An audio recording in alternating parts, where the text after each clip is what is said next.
Hello Sagittarius, Sun, Moon, Rising, and Venus signs. Kamusta kayo? Sana po nasa mabuti kayong kalagayan. Welcome back po sa Star Tarot.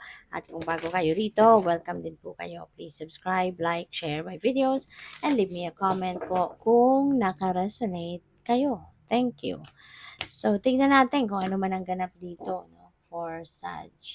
So, first message ninyo, we have the mountain. Ayan. So, at saka may snake si mountain. So, yung energy na to could signify new beginning. Diba? Maaaring meron ditong sisimulan kayo na bagong chapter sa buhay mo. And sa new beginning na to, maaaring magkakaroon ka ng pwedeng merong mga challenges, no? May mga challenges na pwedeng ma-encounter, pero normal lang yun eh. 'Di ba? Sa journey natin, wala namang perfect journey. Lagi at laging nagkakaroon ng mga bulilyaso, nagkakaroon ng mga problema, nagkakaroon ng mga challenges. So, that's normal, no? Pero yun, ang importante dito ay lakas ng loob, tibay ng dibdib. No, yun ang pagganahin ninyo, yung strength ninyo, inner strength ninyo, at yung maging adaptable kayo and flexible. Para kung meron mang kunyari, merong mga pagbabago, diba, na kailangan gawin, then you could easily adjust to it. Kung meron man mga problema, you can easily get around, no, kung ano man ang problema. Diba? Kaya kailangan na magpakatatag ka lang, tibayan mo ang inyong loob, yung mga ganon. This could also signify challenge, no? Yung mountain could signify challenge as well. So, maaari, no, na merong mga challenges na pwedeng ma-encounter talaga kayo along your journey, no? Pero yun lang, wag mong susukuan kasi lagi mong tatandaan na lahat tayo, no? At some point sa buhay natin, makaka-encounter talaga tayo ng challenges. Kasi that's part of our soul's journey. That's part of our life. Okay? So, what else? We have loyal heart. Ayan. So, baka magkakaroon kayo rito ng yung relationship ninyo with your person. Maaring matetest ninyo sa ngayon yung kanyang loyalty or maaring matetest din ninyo dito yung inyong loyalty. No? Loyalty sa kanya or loyalty niya sa'yo. So, maaring both of you, 'di ba? Pupuwedeng kayo'y magpapakita, magpaparamdam ng inyong loyalty sa bawat isa, 'di ba? And that could lead to a very happy relationship. So, what else? Tingnan natin kung ano pa ang ganap. And maraming salamat muna for subscribing. And if you haven't subscribed yet, subscribe na kayo. And also, maraming salamat din for not skipping the ads. Malaking bagay po yan sa akin. And also, please click the join button sa baba ng video kung gusto po ninyo na mag-join sa membership. Okay? Salamat. So, we have 2 of swords. Tapos, meron tayong moon energy. Si Two of Swords kasi, this is indecision. So, ibig sabihin na meron ditong kinakaharap kayo na decision making, pero hindi pa kayo ready for it. Hindi pa kayo handang magdesisyon, 'di ba? No, parang dinideny nyo pa sa sarili mo, nakatakip ang mata, ayaw mong tignan ng sitwasyon, nakakross yung arms mo in front of your chest, so parang talagang ayaw mo. No, yung parang sinasabi mo na ayaw kong magdesisyon sa ngayon. So, which is really good. Alam mo kung bakit? Sabi ni Moon, no, this is not the right time or this is not the perfect time to make that decision. Kasi malabo pa sa iyo eh. Hindi mo pa tinitignan ang truth or heart ng inyong sitwasyon, nakapiring ka pa. Parang dinideny mo pa sa sarili mo, no, na hindi ito ang panahon. Hindi ako ngayon magdedesisyon. I'm not going to see it, 'di ba? Kung ano man ang sitwasyon, parang ayaw mo talagang i-entertain muna kung ano man ang sitwasyon na ito. Kaya sinasabi sa iyo ni Mon, no, na yes, it's not the perfect time for you to make a decision right now kasi nga hindi mo pa nakikita talaga ang buong sitwasyon mo, ang buong katotohanan or bawat detalye ng sitwasyon na ito. Kaya be patient din sa sarili mo. Okay? At saka 'pag dumating na yung time, 'no, na handa ka na magdesisyon, make sure na you follow what your intuition is telling you. Make sure na pag nilay-nilayan mo ang magiging desisyon mo, pag-isipan mong mabuti, mag-introspection ka, and also listen, no, to your intuition, because for sure, even if naguguluhan ang logical mind mo, pag pinakinggan mo yung intuition mo, for sure you will be guided towards the right decision. Okay? At hindi mo yan pagsisisihan. So we also have the Eight of Swords. Si Eight of Swords, parang ano 'to, nakatakip din yung ano niya, yung mata niya, nakatali yung ano, pero ano 'to, self-sabotage yung energy ito.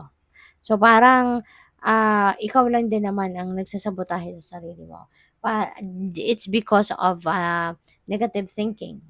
No, you are thinking negatively, maaaring ini-stress mo yung sarili mo, maaaring pinagdududahan mo yung sarili mo, pinagdududahan mo yung kakayanan mo, yung capabilities mo, yung gano'n. So, in a way, ikaw lang din naman yung sumasabotahe ng sarili mo dito. Okay? Kaya, kasi kung gusto mo na umusad ka na, magagawa mo.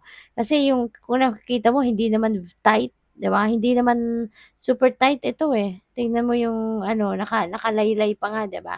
So, hindi siya very tight yung tali. Kaya ibig sabihin nito, kung gugustuhin mo lang na ilusot yung mga arms mo diyan sa ibabaw ng tali, puwedeng-puwede kasi loose ang tali, 'di ba? But you are choosing not to do it kasi yun nga, ayaw mo. 'Di ba? So, maaaring gano'n ang sitwasyon ng iba sa inyo. But, yeah, as I've said, ang iba sa inyo kasi nga collective reading ito, 'di ba? Lahat ng readings natin is for the collective. May mga mensahe na sasakto sa inyo, may mga mensahe na hindi. Kaya kung ano lang yung sumasakto sa inyo, yun lang kukunin ninyo. Pero yung mga impormasyon or, mga messages dito na maririnig ninyo that doesn't apply to your current situation, then dedma mo na lang 'yan. Kasi ibig sabihin, para sa iba 'yan at hindi para sa'yo. Okay? So, what else? We have the Magician. This is new beginning, taking action. So, most likely yung mga piri-piring na 'yan, tatanggalin niyo din eventually. Maaaring magkakaroon din kayo ng enlightenment, maaaring magkakaroon kayo ng change of heart, magkakaroon kayo ng lakas ng loob, 'di ba? Natanggalin na ang mga piring na 'yan at ang tali na 'yan at, siguro maiisip ninyo na, "Parang sayang ng oras ko 'no, sayang ng panahon ko." 'Di ba, ginugugol sa pagne-negative, thinking, walang mangyayaring maganda, walang mangyayaring mabuti, 'no? Kaya maybe, there is going to be a change of heart dito at, tatanggalin mo na yung tali, tatanggalin mo na yung piring at 'di ba, you will be free to do whatever you want to do.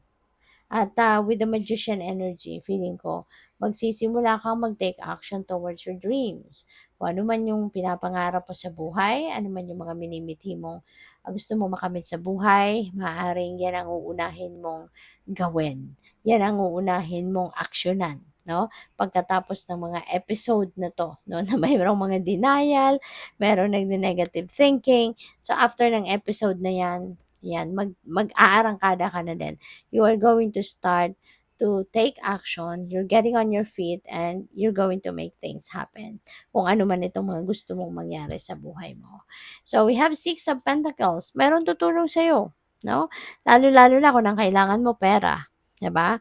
This is about prosperity. No? So, merong prosperity na paparating, merong perang dadating, depende sa inyong sitwasyon. It could come from various sources, but definitely, kung ano yung mga pangangailangan mo that will be met. No?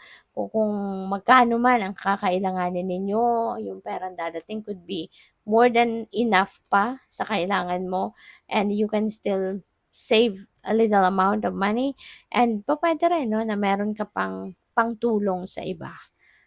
So this is a beautiful blessing. Parang meron din ditong windfall of money na dadating. So we have the Nine of Swords. 'Di ba? Maaaring related ito dito kay Eight of Swords at sa Two of Swords, no? So maaaring in the recent past, nagkakaroon kayo ng mga sleepless nights. Nai-stress kayo. Merong something dito na bumabagabag sa inyo, merong something na nagpapa-stress sa'yo. And maybe because ayaw niyong tignan, noon na, 'di ba, yung sitwasyon ninyo. Ayaw niyo pang, parang in denial talaga kayo, Sagittarius, at some point ano, in the past. Pero yun, malalagpasan mo din ito, eh, kasi magkakaroon na nga kayo ng meron kayong magician energy. Kaya kung ano man ito 'no, na nagpipigil sa'yo sa pag-take action, nagpipigil sa'yo sa pagdedesisyon, you will be overcoming that energy. You know, itong mga sleepless nights na 'to, lilipas din 'yan at magkakaroon kayo ng enlightenment. Kaya nga kayo magkakaroon na ng positive energy in the magician kasi all of those 'no, na nagpagulo sa isip mo, nagpadilim sa isip mo, that is going to fade away and you will have that enlightenment and courage, 'di ba, to get on your feet and take action. Okay? So, good luck. Thank you for watching, Lemon Light. Namaste.